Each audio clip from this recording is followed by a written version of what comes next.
तो पुराने अतीत को हमने समझा राजनीतिक हिसाब के हिसाब से। अतीत से बहुत कोई पुरानी पार्टी नहीं है आम आदमी पार्टी, लेकिन इस बार की भी चुनौतियां इन चुनाव की बड़ी है, क्योंकि 2019 में स्थिति बिगड़ी थी आम आदमी पार्टी के लिए पंजाब।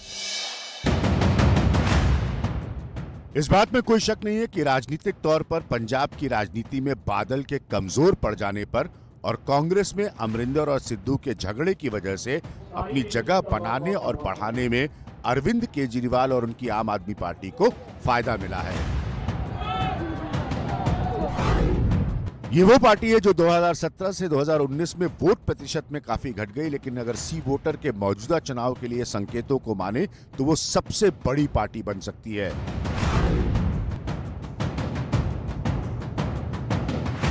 लेकिन आम आदमी पार्टी की भी इन चुनाव में खुद की दिक्कतें हैं, जिसका वो पूरी तरह से समाधान नहीं निकाल पाई। उसका सबसे बड़ा चेहरा पार्टी को बनाने वाले अरविंद केजरीवाल है, लेकिन दिल्ली ना छोड़ पाना उनकी मौजूदा राजनीतिक मजबूरी है और ये बात इन चुनाव पर सीधा असर डालेगी।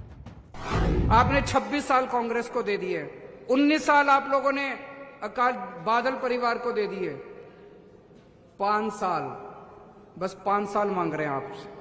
5 साल केजरीवाल और भगवंत मान की जोड़ी को देके देखो, पंजाब को खुशहाल कर देंगे।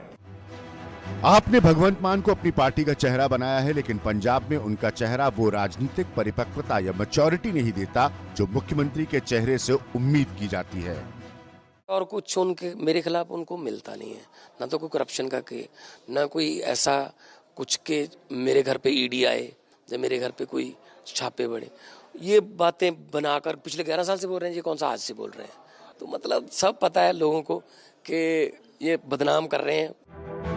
इन चुनाव की अगर हम बात करें तो पार्टी कई ऐसे चेहरों पर सियासी दांव खेल रही है जो पहले से सुर्खियां बटोरने वाले नहीं है। लेकिन अगर दिल्ली में आम आदमी पार्टी के शुरुआती इतिहास को देखें तो कई जाने पहचाने चेहरे तो थे, लेकिन कुछ अनजान भी थे और ये प्रयोग उसके लिए सफल रहा था। शायद इसीलिए इसी प्रयोग के सफल होने की उम्मीद अरविंद केजरीवाल इस बार पंजाब में भी कर रहे हैं आम आदमी पार्टी के लिए।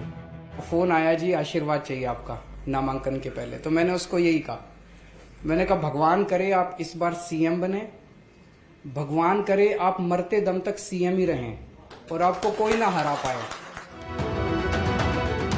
सी वोटर के सर्वे के संकेतों को अगर माने जो एबीपी न्यूज पर दिखाया गया तो आम आदमी पार्टी 52 से 58 सीट हासिल कर सकती है 117 सीटों वाली विधानसभा में, यानी कि सरकार बनाने के बहुत करीब तक पहुंच सकती है। एक सक्रिय और कारगर विपक्ष की तरह इन चुनाव से पहले पार्टी वहां पर स्थानीय मुद्दों को उठाती रही, चाहे वो ड्रग्स का मसला हो, भ्रष्टाचार का मसला हो या अलग अलग तरह के माफियों के सिस्टम पर पकड़ और उसके साथ सांठगांठ। इन मुद्दों ने हाल के समय में केजरीवाल की पार्टी को पंजाब में जनता के बीच अपनी एक अलग जगह दिलाई है। कई और पार्टियों की तरह भी आम आदमी पार्टी भी अपने सबसे बड़े और लोकप्रिय चेहरे अरविंद केजरीवाल के इर्द गिर्द ज्यादा नजर आती है और यही बात पंजाब के हिसाब से इन चुनाव में उसकी ताकत और उसकी कमजोरी दोनों है, जिसका फाइनल इम्तिहान उसे पंजाब में 20 मार्च को फेस करना है। भारत माता की इंकलाब।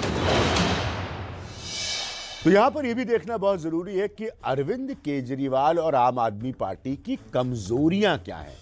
पिछले 8 सालों में पंजाब की राजनीति में बड़े नेता, जिसे आप कहते हैं ना कद्दावर नेता, वो नहीं तैयार करवा पाए अरविंद केजरीवाल पंजाब में।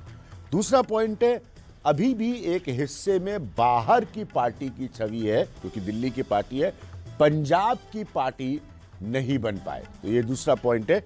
तीसरा पॉइंट है, आपके सीएम प्रत्याशी भगवंत मान की जो इमेज है वो मैच्योर लीडर की इमेज नहीं है, परिपक्व नेता की इमेज नहीं है। और चौथा पॉइंट है जो बार बार मैं दोहरा रहा हूं कि वो 2017 की तस्वीर अगर देखें तो 19 आते आते 17% के करीब वोट घटा है।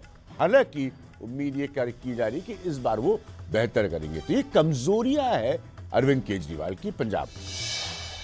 3 पॉइंट्स में अगर मैं आपसे पूछूं तो आपके हिसाब से अरविंद केजरीवाल की चुनौतियां क्या हैं?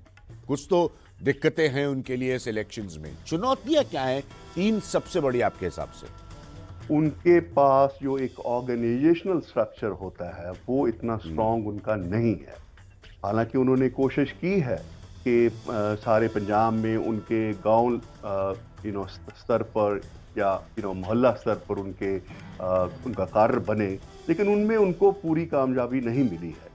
अभी भी जो आम आदमी पार्टी है वो पंजाब के मालवा एरिया में ही उनका एक तरह से स्ट्रांग होल्ड है या उनका प्रभाव सीमित है।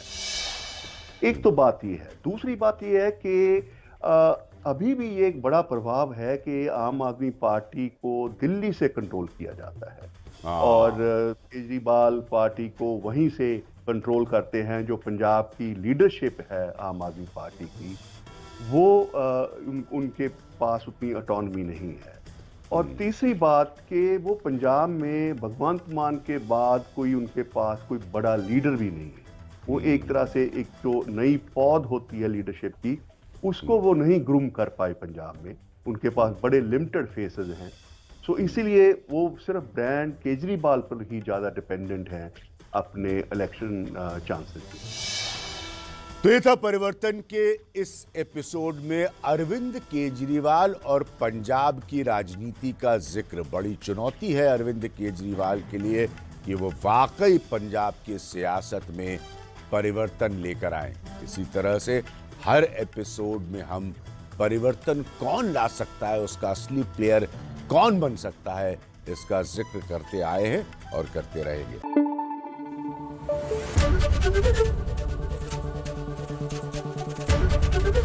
एबीपी न्यूज आपको रखे आगे।